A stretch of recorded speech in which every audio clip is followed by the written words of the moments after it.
Good evening. So glad to be here with the church family at Buford, and I'm thankful, so thankful to Kyle and the leadership here for having me as a part of this series on threats of the home.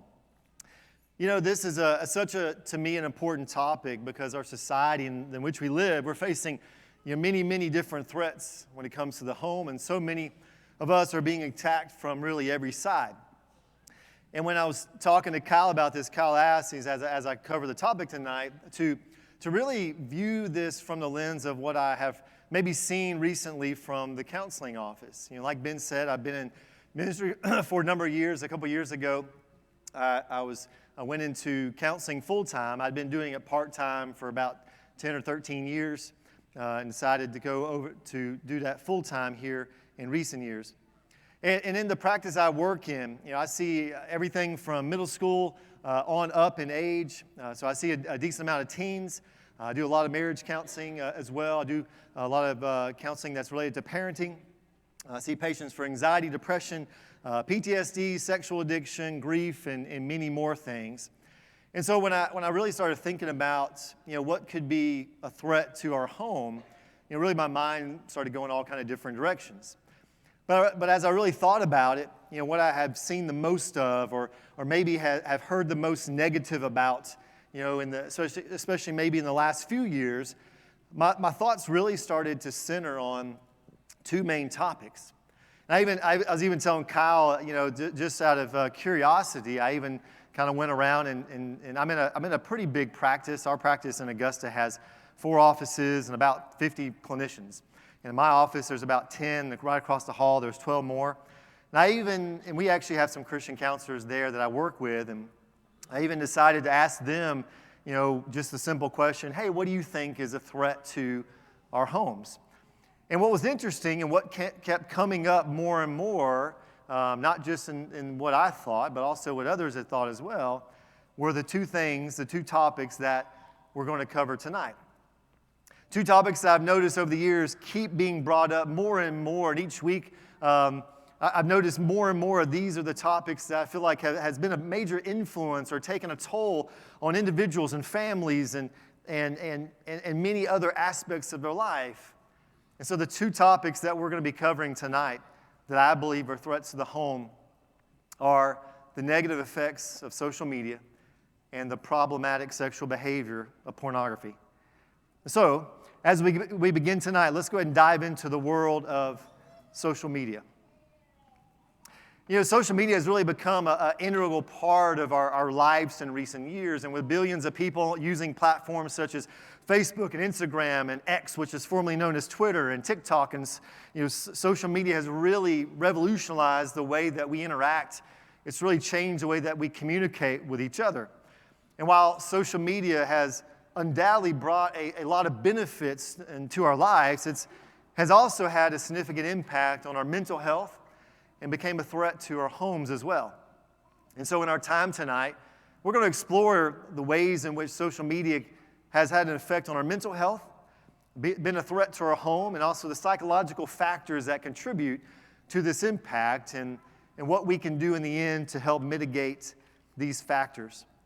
And so we're going to really start here, and the big question really as we begin is, what is social media, right? Because I can ask one person, and they may give me one answer, and I ask another person, they give me many other different answers. I'm going to start very simply right here.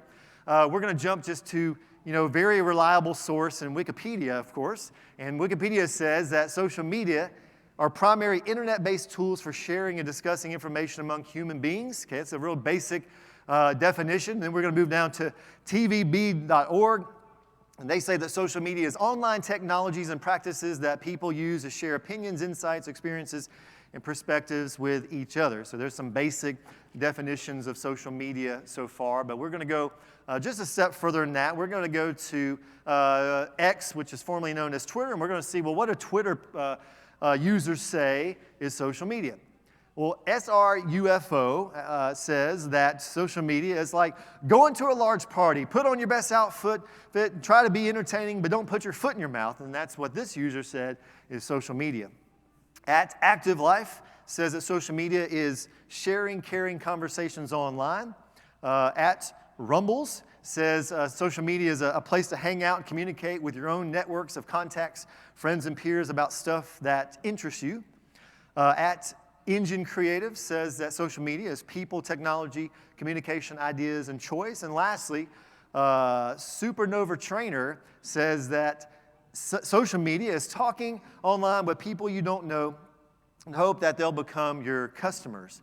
And so as we look at this is what some out there say is social media. And I want you to think about this for a second. Within social media, there's many different platforms, and I'll be honest, I have a 16-year-old son, 11-year-old daughter, and I spend a lot of times with teens still as well, in the church, outside the church, and if I'm being honest, I simply can't keep up with all the different social media platforms that are out there nowadays. As more and more keep coming into the app stores and so on. But these are probably some of the most common ones that you're going to notice on the screen when it comes to social media. Facebook and YouTube and Instagram, X, which was formerly Twitter, LinkedIn and Snapchat and Pinterest and TikTok and many more. And in fact, as you look at this list, some of you may not recognize some of these as social media. There's been a time probably in my own life where I didn't necessarily always see YouTube the same as Facebook, right? Because I'm just using YouTube to find out how to fix something on my car or how to do something to fix a dishwasher or something like that. And I don't really do that on Facebook. Facebook seemed to be a lot different and very social, where maybe the other one was not. But all these are the different platforms that you're probably going to see most in our world. And I want you to think about this as well, that social media is not just something that we deal with on a local basis. It's not something that we just deal with in the United States. But social media has such a major global footprint and impact on the world. And this is just a map that is able to kind of show the social media users versus the total population of these countries. And what's interesting, I can't hit all of them, but we'll hit kind of the top ones that are in the world.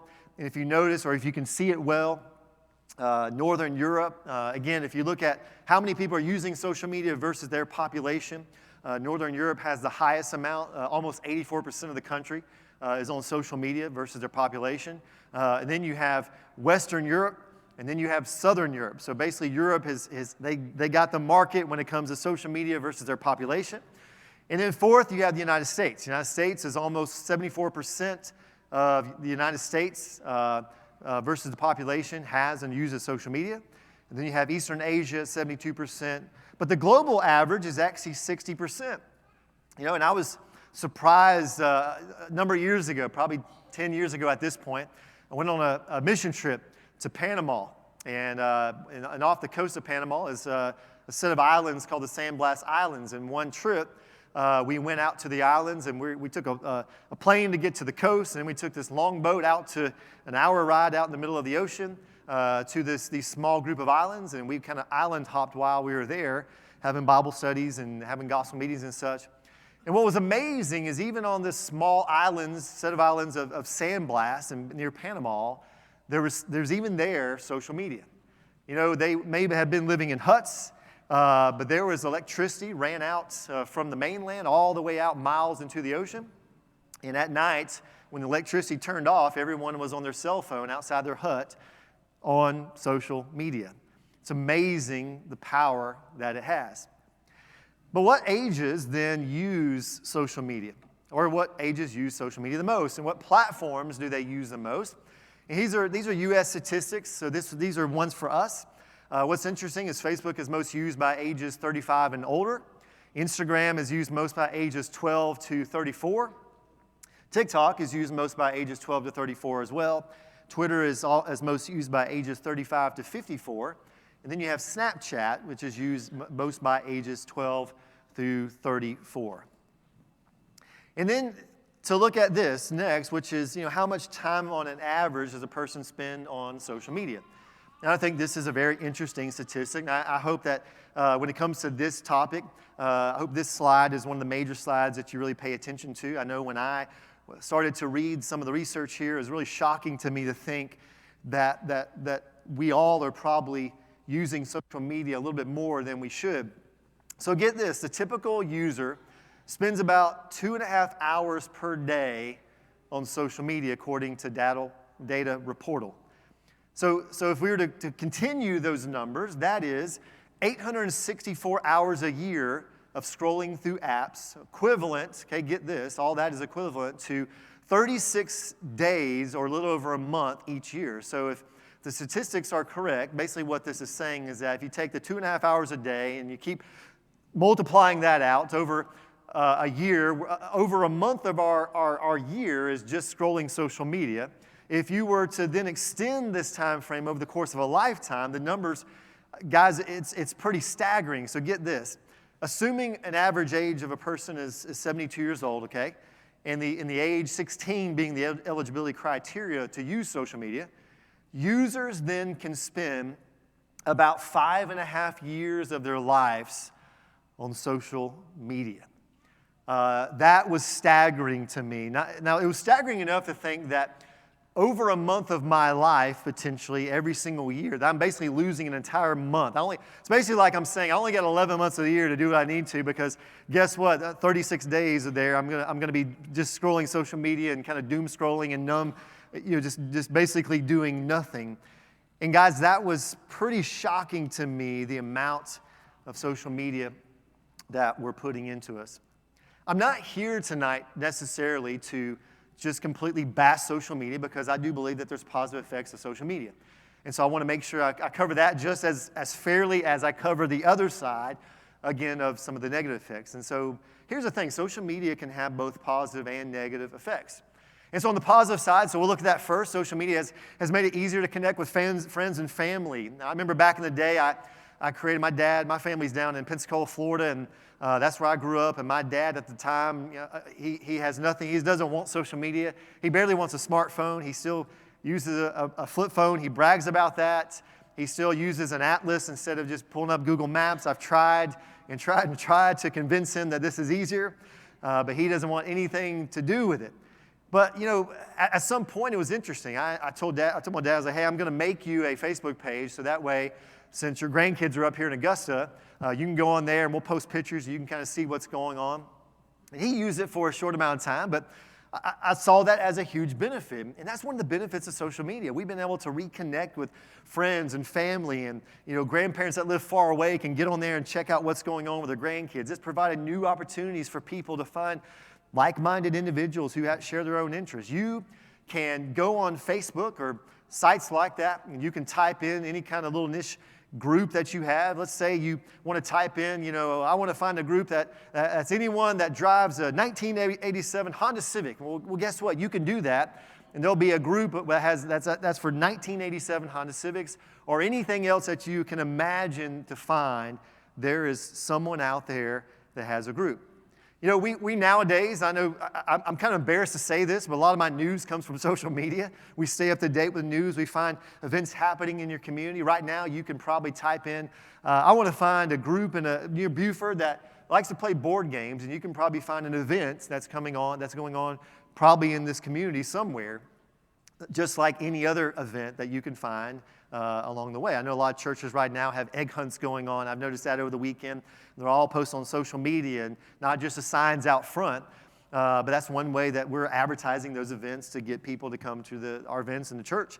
Social media has also made it easier for people to access information, how to fix things, or searching tools, but also a lot of people are going to the social media now to also boost their mental health, right? And watching videos and how-tos and things like that when it comes to mindfulness, or how do I work through this issue.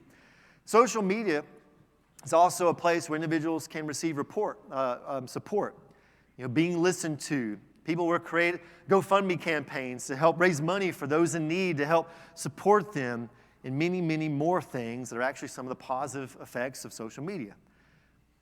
But just as fairly, what about some of the negative effects of social media, which is probably more about what we're covering tonight? And on the negative side, social media can have detrimental effects on our mental health. Social media platforms can be a source of constant comparison and feelings of inadequacy. For example, seeing posts of friends on exotic vacations, successful relationships, fulfilling careers can create a sense of envy and dissatisfaction in our own lives, right? Because think about it, the people that are putting things on social media, they're not putting their worst, they're putting the best of life, right? they're standing in a particular way to make sure the camera looks just right at them and it looks the best, the best angle. And that's what we're comparing our own lives to along the way. And this constant comparison can lead to feelings of depression and anxiety. Additionally, social media can be a platform for cyberbullying, trolling, and other forms of online abuse that can lead to feelings of isolation, low self-esteem, and even suicide along the way. And in the counseling office, these are the same things that almost on a weekly basis I'm hearing from patients that are coming in, young and old, these things and how they're affecting their homes and their mental health. Here's what's kind of interesting, though, I thought, when it comes to these negative aspects of social media, because my assumption would have been going into it that, well, if I poll the youth group here at Buford, then every one of them is going to say, yeah, man, social media is awesome. Like, I was ranking it on a scale of 0 to 100. Man, it's 100% is great. What was interesting, though, with the research is even teenagers weren't necessarily convinced that social media was always a positive or good thing. Get this, only 31% of teenagers thought it was mostly positive, while 24% mostly negative, and 45% said, you know what, I'm really not sure about this. They even listed all the negative effects that they see or deal with, and here's what they say. They said 27% of them said bullying and rumor spreading was something they see all the time. 17% talked about harms relationships as this was an effect of it. Unrealistic views of others' lives, 15%. Causes distractions and addiction, 14%. And so as you can start to see from these negative effects, you can start to see just how things would start to disturb the home and start becoming a threat to our homes.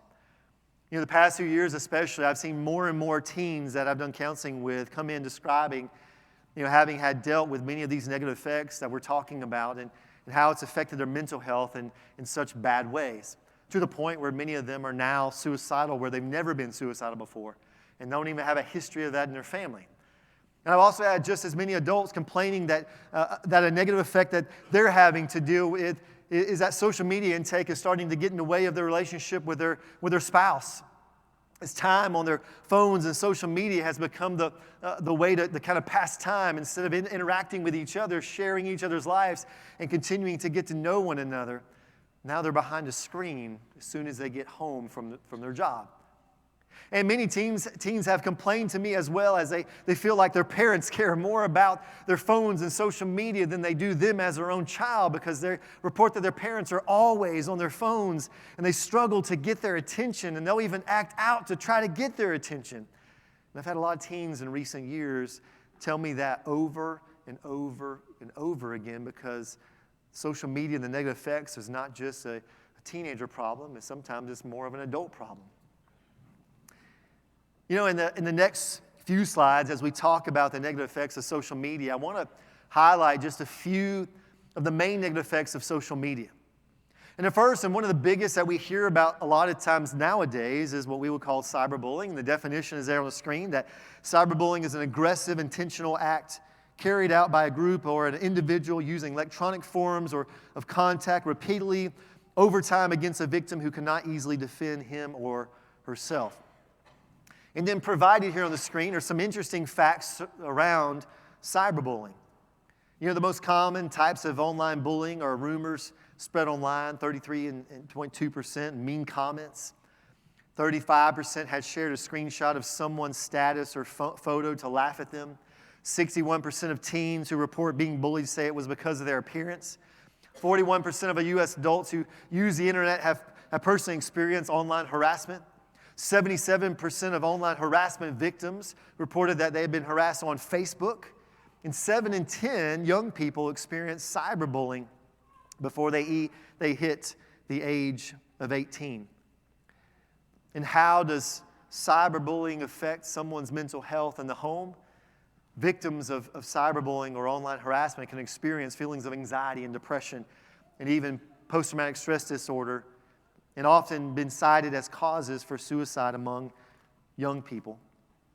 A second a negative effect is highlighted here, which is called FOMO. When we see other social media users, it kind of highlight reels, we often experience this fear of missing out, or FOMO. FOMO is a term used to describe the anxiety people feel when they perceive that others are having fun or doing interesting things without them. And social media can intensify FOMO by providing a constant stream of updates of people's lives all along the way. And this can lead to feelings of anxiety and the sense that we're missing out on life. And FOMO isn't exclusive to social media necessarily, but browsing social media sets us up for experiencing this for sure. The third negative effect to highlight when it comes to social media is social comparison.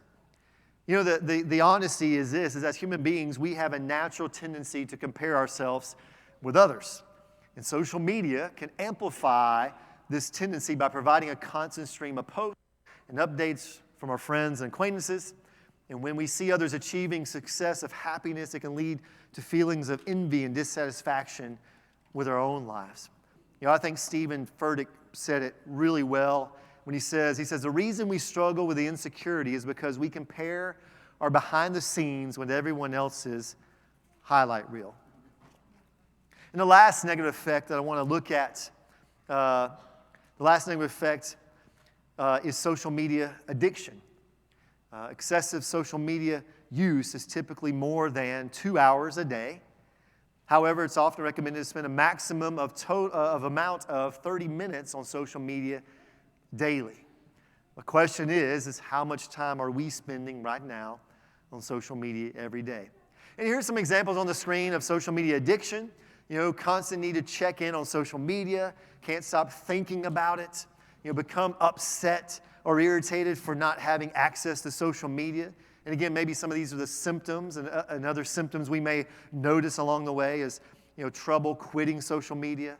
Maybe we've tried before and we just can't do it. We try to delete it off our phone, and within, a few hours, we're like, I got to put that thing back on there. Maybe we have restlessness, harmful to our well-being, irritability, social media temptation can all be different symptoms along the way. And so I think this is where much of this leads us. So what do we do about social media?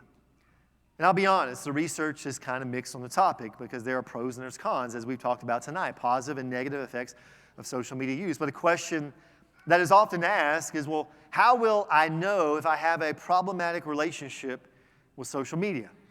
And so let's look at this, because I think there's 6 warning signs that we can easily check into and look at. And so here they are, 6 warning signs that maybe you have a problematic relationship with social media. Number 1, you're addicted to your smartphone and constantly checking all the social media platforms. Number 2, keeping connections online through social media statuses, posts, rather than on the phone or in person. Number 3, checking social media first thing in the morning and right before you go to sleep at night may indicate that. Number 4, feelings of panic when going hours without it. Number 5, getting upset if people don't like and or comment on your updates. And number 6, taking down posts that just simply don't draw a lot of attention. So tonight, if we're fearful that our social media intake is becoming problematic, here are some solutions and steps that we can take. Step number 1 is we simply want to reduce time online. Use an app to track how much time you're spending. Many of our phones have that built into the phone system that you can actually track. And like I know for some reason, every first day of the week on Sundays, and it seems to be in the middle of church time, my iPhone sends me a message telling me all the hours I've spent on my phone. And every time I'm kind of cringing about what that is. But we have that. Turn off your phone at certain days of the times of the day. Don't bring your phone or tablet to bed.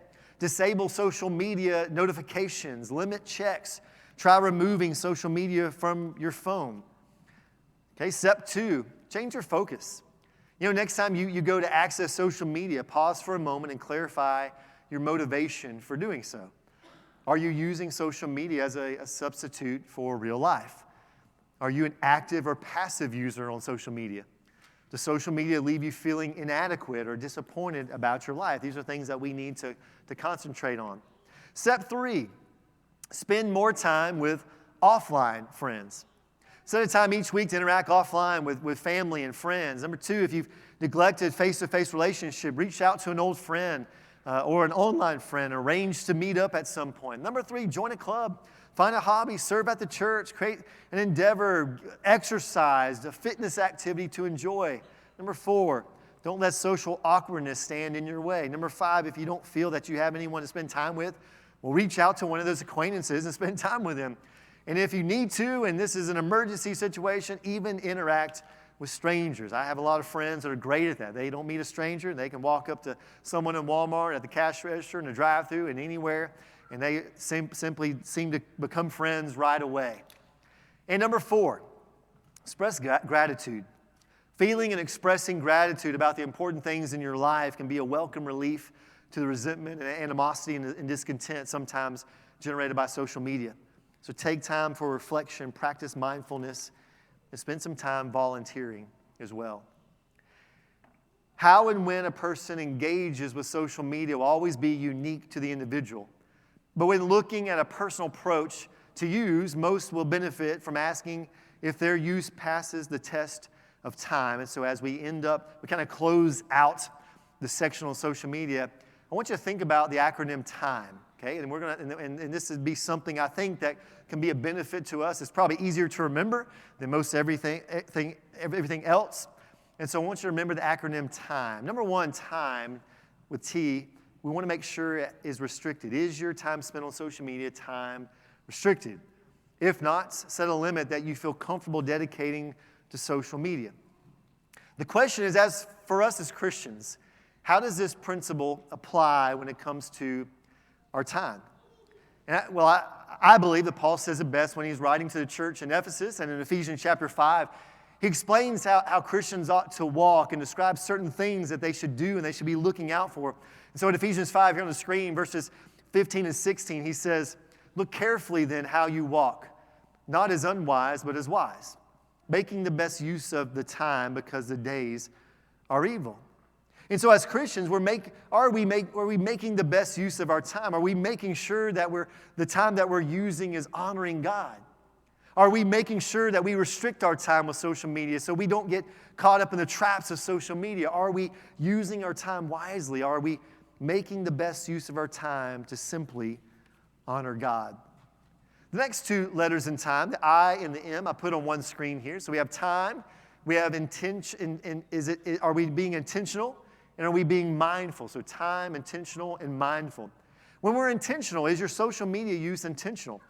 Or are you falling prey to doom scrolling or social comparison or the plans of the app developer that's trying to steal your attention away from you? I mean, did you know that most of these social media companies hire psychologists, and just as the game developers as well, they hire psychologists to pull your attention into that game and continue to keep coming back. What is your intention? Are you intentional? Are you mindful? Is your social media time mindful or is it mindless? Do you find yourself losing large chunks of time of your day because you're just simply scrolling and scrolling and scrolling? If so, I want you to consider reevaluating its use. But what about for us as Christians? For us as Christians, how do these principles apply when it comes to being intentional and being mindful? Again, I think Paul says it best when he's addressing here in Colossians chapter 3 the idea of putting off the old self and putting on the new self, which is according to the image of our Lord. And he starts off the chapter in verses 1 and 2 describing where the heart of everything we do as a Christian begins, which is in our minds. He says, if then you have been raised with Christ, seek the things that are above, where Christ is seated at the right hand of God. He says, set your mind on things that are above, not on the things that are on the earth. As Christians, everything we do starts and ends with the way that we think about it, with the mindset we have. And I want you to think about it. Everything we want to be and become starts with being intentional and setting our mind to it. Think about this, at this time of year, and especially in January, when you have all these great goals, maybe yours is, I want to lose weight, right? Well, okay, if I want to lose weight, I have to be intentional, don't I? So I have to set my mind to it, which allows me to start to practice healthy behaviors, which will allow me to accomplish that goal. What if I want to enrich my marriage? Guess what? I have to be intentional. So I have to set my mind to it, which allows me to act differently towards my spouse, which allows our marriage to be enriched and we feel closer together. What if I want to be closer to God? Well, it doesn't come by accident, does it? No. I have to be intentional. So I have to set my mind to it, which allows me to set time to study and to read and to pray and to attend Bible class and go to worship and be a part of the service activities, all to accomplish my goal. As Christians, we must be intentional. But intentionality starts and ends with making a decision to set our minds towards the things that God calls us to be. And when we finally set our minds towards something, by changing our thoughts, soon, guess what? Our heart changes as well. And when our heart changes, our actions will always follow suit. That brings us to our last letter in time. Time, intentional, mindful, and enriching. Does your social media use enrich your life? Does it educate you, connect you with others, provide an opportunity for you to grow? And if the answer is hard, it's likely that your apps are extracting more from you than you're getting in return. But what about us as Christians? For us as Christians, how does this principle apply when it comes to understanding the idea of enrichment and growth? Paul, again, provides us with some wise guidance as he's teaching certain principles. In 1 Corinthians chapter 10, Paul is addressing idol worship and doing things that are going to glorify God. And in 1 Corinthians chapter 10, verse 23, he says, all things are lawful, but not all things are helpful. All things are lawful, but not all things build up. And I like the principle here. It's one I think can apply to many aspects of our lives. Whereas there may be many things that are not necessarily wrong with that we do, but just because they aren't wrong, still may not make them the best choice for us to do or the best use of our time. And as Christians, when it comes to our use of social media, the question I think is important for us to think about is this the best use of my time? Am I actively using this to build up others or build up myself? It's not wrong to use social media, but are we using it in a way that's enriching and building up?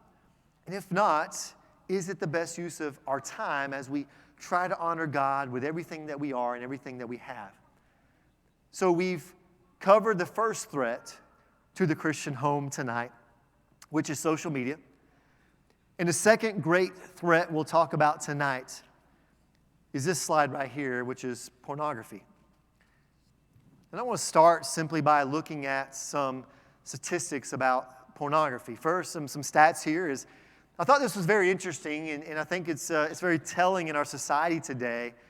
I wanted to know, how do we perceive pornography? And the reason I thought this was interesting is because the thing I noticed in the counseling office, and I'm even noticing in the church now, is more and more of this attitude that there's nothing wrong with pornography. I've seen this shift in belief that okay, I can believe the Bible is 100% the Word of God, and I can believe all these things over here, but also I can believe that it's okay to look at pornography. And so I wanted to find a slide that actually spoke to how are people in our society really perceiving pornography. And here's what I thought was interesting. 90% of teens and 96% of young adults are either encouraging, accepting, or neutral when they talk about porn with their friends. And I thought that was very eye-opening to think how high a statistic that is, that we're that willy-nilly when it comes to the way that we're approaching pornography. Just 55% of adults, 25 and older, believe porn is wrong. Okay, only about half of 25 and older even think it's wrong. Teens and young adults, 13 to 24, believe not recycling is worse than viewing pornography. It kind of blew my mind that there's a group of people who would think that not taking my recycling items to the recycling bin is worse off than sitting behind a screen and watching pornography all day. Belief that porn is bad for society. 43% of teens say that. 31% of young adults. 51% of millennials say that it's bad for society. 44% of Gen Xers. And 59% of boomers. Next, I want to look at what about Pornography when it comes to teens. What's the statistics tell us there? And a 2018 study reveals, just a few years ago, so this may have changed some, revealed that nearly 27% of teens receive sext. Around 15% are sending them. 57% of teens search out porn at least monthly. 51% of male students and 32% of female students first viewed porn before their teenage years. The first exposure to pornography among men is 12 years old on average. 71% of teens hide online behavior from their parents. And a 2016 study on Canadian adolescents showed that 45.3% admitted to problems in erectile dysfunction. Okay, again, this is not adults. These are kids that are reporting because of their porn use. Almost 50% of Canadian adolescents were talking about erectile dysfunction because of the negative effect of the sexual problematic behavior. Next, what about pornography when it comes to marriage? 68% of divorce cases involved one party meeting a new lover all over the internet. 56% involve one party having an obsessive interest with pornographic websites. 70% of wives of sex addicts could be diagnosed with PTSD. Prolonged exposure to pornography leads to diminished trust between the intimate couple, belief that promiscuity is a natural state, lack of attraction to family and child raising. A 2014 study found that compulsive pornography users had greater impairments of sexual arousal and erectile difficulties in intimate relationships, but not with sexually explicit materials. And then we simply have some pornography statistics. Over 40 million Americans are regular visitors of porn sites.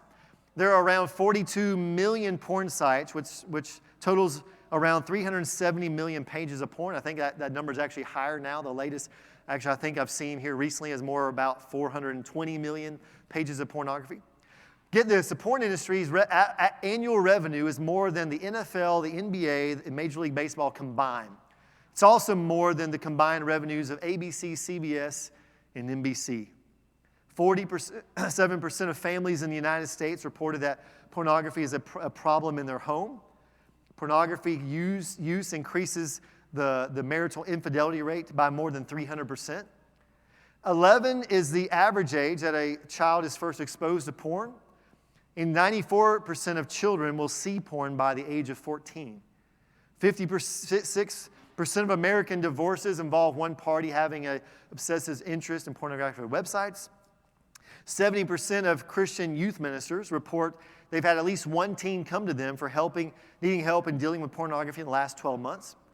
68% of church-going men and over 50% of ministers view porn on a regular basis.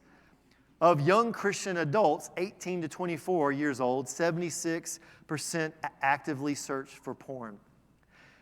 59% of ministers said that married men seek their help for porn use. 33% of women aged 25 and under search for porn at least once per month. Again, I think that one's an interesting one because often we view pornography as something only men deal with, and the reality is the past 15 years, the amount of women and young girls that are using porn on a regular basis has continued and continued and continued to increase. The youngest I've done counseling with is an 11-year-old girl who was addicted to pornography in my office. And it blew my mind. But her parents gave her full access to the internet, like many parents. And that's the biggest issue I notice nowadays is parents are handing over devices to their kids to keep them busy and occupy them where they're living their life. And I'm seeing more and more and more of them in the counseling office addicted to pornography. Only 13% of self-identified Christian women say they never watch porn. 87% of Christian women have watched porn. 55% of married men and 25% of married women say they watch porn at least once a month.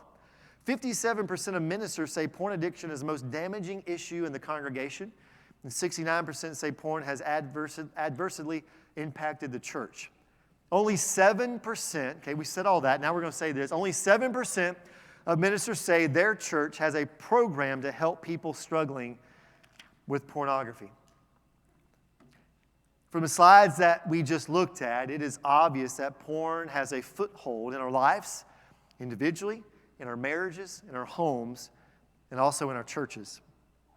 But what are some of the negative effects that porn has on us? And these are maybe the 10 most common effects of pornography. Porn may cause you to isolate yourself. Porn can lead to aggressive and desensitization. Porn has damaging effects on relationships. It causes unrealistic beliefs about sex. Porn can affect libido and sexual health. Porn can cause loss of self-confidence or self-worth. Porn addiction may lead to neglecting work or other obligations. Porn may affect your ability to become aroused. Porn may impact your interest in non-porn related activities, and porn affects and intensifies general mental health issues. Brethren, we have a problem. Porn just doesn't affect us individually, but physically and mentally and emotionally and relationally and spiritually. It's one of the biggest threats that we have in our home. The question is, what are we doing about it right now? What does the Bible say about it? This is not an exhaustive list on the screen of all the Bible passages that we could come up with tonight when it comes to this topic, but these are a number of the passages that can give us insight into how God wants us to view the use of pornography. And on the screen, we have just a few of them. In Matthew chapter 5, verses 27 and 28, you have heard that it was said, "You shall not commit adultery, but I say to you that everyone who looks at a woman with lustful intent has already committed adultery with her in his heart." In Matthew chapter 5, watching pornography is exactly that, looking at someone with lustful intent, whether a man or a woman. And Jesus equates this with adultery and clearly defines it as a sin. In Colossians chapter 3, he puts a death there in verse 5. There, put to death, therefore, what is earthly in you: sexual immorality, impurity, passion, evil desire, covetousness, which is idolatry. In Colossians chapter 3, Apostle Paul urges the believers here in verse 5 to put to death their earthly desires, including sexual morality, impurity, and all evil desires. In Philippians chapter 2 and verse 3, it says, "Do nothing from selfish ambition or conceit, but in humility count others more significant than yourselves." We know that using porn is a selfish thing. As we see in Philippians chapter 2 and verse 3, this verse serves as a reminder to treat others as children of God rather than using them as objects of pleasure. This is the opposite of porn, which often leads to self-pleasure. The Bible stresses the significance of purity in our relationship with God in 1 Thessalonians chapter 4, verses 3 through 4, where Paul writes, "For this is the will of God, your sanctification, that you abstain from sexual immorality, that each one of you knows how to control his own body in holiness and honor, to follow God's will and to show our love to him. We may abstain from immorality, particularly pornography." And beyond that, watching porn is a sin against God's creation of our body. The Bible highlights this problem of sexual immorality in this way. In 1 Corinthians chapter 6 and verse 18, where it says, "Flee from sexual immorality. Every other sin a person commits is outside the body, but the sexual immoral person sins against his own body." To keep our bodies pure the way that God created them, we must repent pornography habits and turn back to him. The question then is, what are we doing about it in the church? You know, a lot of things we talked about so far is things that may attack us or connect with us more from an individual perspective, or maybe our home, or maybe our family, or something like that. But what about the church? My belief is that pornography is the elephant in the room that never gets brought up in most congregations. You know, many of our churches have never had a sermon on it, never talked about it in a Bible class, never had a workshop on it, probably hadn't had anyone come forward asking for prayers for their porn addiction because it is such a taboo topic. But in a sense, we have made it that way by not talking about it, making it something in our congregation that people fear to reveal. The statistics say that only 7% of ministers say that their church has a program to help people struggling with pornography. And brethren, we have our work cut out for us. If the statistics are accurate, Buford itself could have anywhere from 50 to 100 people right now who are struggling with porn and porn use and addiction. The question is, what are we doing about it? This is a threat against the church. It's a threat against our home, and we cannot sit idly by anymore. We must act. We can preach about it. We can have Bible classes about it. We can create a support group. We can have a mentor program, accountability program. We can encourage software that can be used and the church can help with. We can also just simply talk about it in an open way. And the more we do that, we normalize that this is a struggle. And we help Christians start to seek help and provide for them the support that they need to win the battle against this major threat. And so lastly, what can I do if I'm struggling with porn use in my life right now? How can I overcome this addiction that maybe has wrecked my life and maybe I've been hiding for everyone that I know? Step one is very simple. I must admit that I need help, and I must admit that I need to quit. The first step, admit that you need to quit. It may sound simple, it may sound obvious, but it's crucial to acknowledge that pornography is not a healthy thing in my life, that it's stripping all these things from me, my relationships, my spiritual health, my sexual health, all these different things. It's stripping things away from my marriage. It's addictive. It destroys marriages. It corrodes our relationship with God and others. And we can't be free from porn addiction while holding on to the belief that it's not a problem or that we don't need to stop. Take a moment to envision how your life and relationship would flourish without the chains of pornography weighing you down. And that leads us to step two, that after we admit that there's something going on, that we need to do something about it, we must make a plan, and then we must stick to it. You got to have a plan that you can implement into the lifestyle of your life. Identify your triggers and patterns. And then take deliberate steps to disrupt them.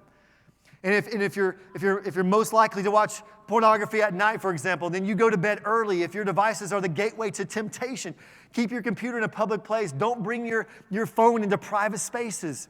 If certain websites or social media apps or shows tempt you, you got to admit that they're a stumbling block for you, and you got to avoid those.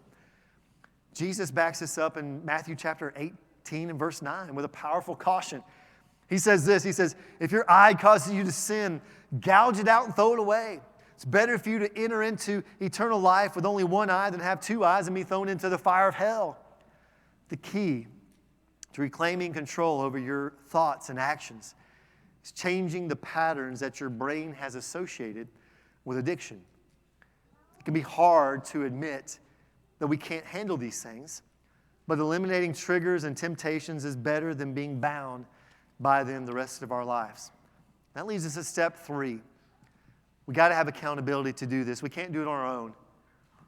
And if you know anything about addiction or anything that's close to addiction, you know that generally we have to bring someone on that journey with us. You know, there's a reason why groups like the Alcoholics Anonymous, AA, set new members up with sponsors, people who are ahead in the journey of recovery, right? Available to provide guidance and accountability and support. There's a reason why they use that, because it's worked. All these years, they have used that, and those programs work to keep others accountable. Bringing someone along with you on your recovery journey is a key to success. The Bible talks about it as well. The book of Galatians reminds us the sharing burdens with each other isn't just a good idea, but it also says that God is pretty serious about it. In Galatians chapter 6 and verse 2, he says, share each other's burdens, and in this way obey the law of Christ. However, there is a caveat, because your accountability partner probably shouldn't be your spouse or your significant other. Your road to healing should involve someone who can provide accountability without themselves feeling hurt or shamed by your journey. And for this reason, you look for someone who understands your struggle with pornography, who has been fighting this fight, maybe ahead of you in the game, and has this same battle as well. You need a confidant that you can be honest with about your temptation and your setbacks, and someone who can offer support and accountability without constant judgment or hurt. And that leads us to our last step, which is step 4, that we also have to celebrate our victories. Our brains are wired to seek out pleasure and rewards. It's a big reason why we're so vulnerable to things like porn addiction in the first place. Recovery is a lifelong journey, and we can quickly grow weary and discouraged if we don't perceive a benefit from it. And each day, each week free from pornography is a milestone worth celebrating. Keep track of your progress, acknowledge the wins, but also extend grace to yourself when you stumble. You get back up, you dust yourself off, you strive to achieve even greater streaks of freedom as the days go ahead. And always remember, our God promises that no matter how difficult the temptation, He is willing, He's giving you the power to escape it and succeed. No temptation, in 1 Corinthians chapter 10 and verse 13, no temptation has overtaken you that is not common to man. God is faithful and will not let you be tempted beyond your ability, but with the temptation, He will also provide the way of escape that you may be able to endure it. Tonight, two of the greatest threats to our home in our society right now are negative effects of social media and the problematic sexual behavior of porn addiction. My hope and my prayer is that we take these threats seriously, that we never underestimate the power they have over us, over our families, our homes, and our lives.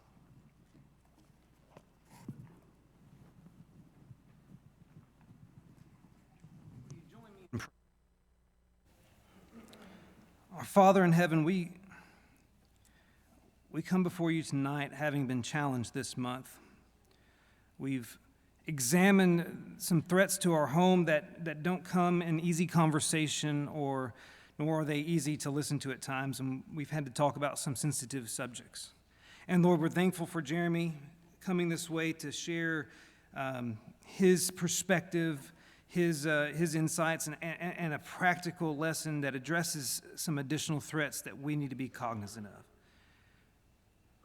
But Lord, the challenge we face is being willing to admit that we are dealing with such threats, being willing to acknowledge them and confront them and seek help for them.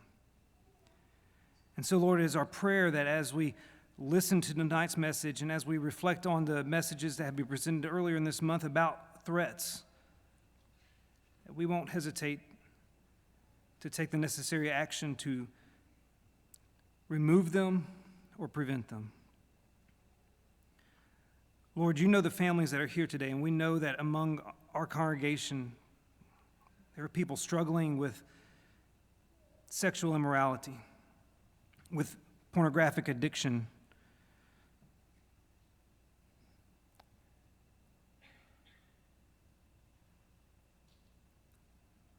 with homosexual tendencies, with questions about their own gender identity.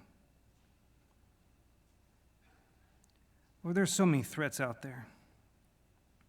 And we know they're real, and we know who their source is. And Lord, it's our prayer that you help us have the courage tonight and every day to call them what they are and to turn them over to you. We love you, Lord, and it's through Jesus' name that we pray. Amen.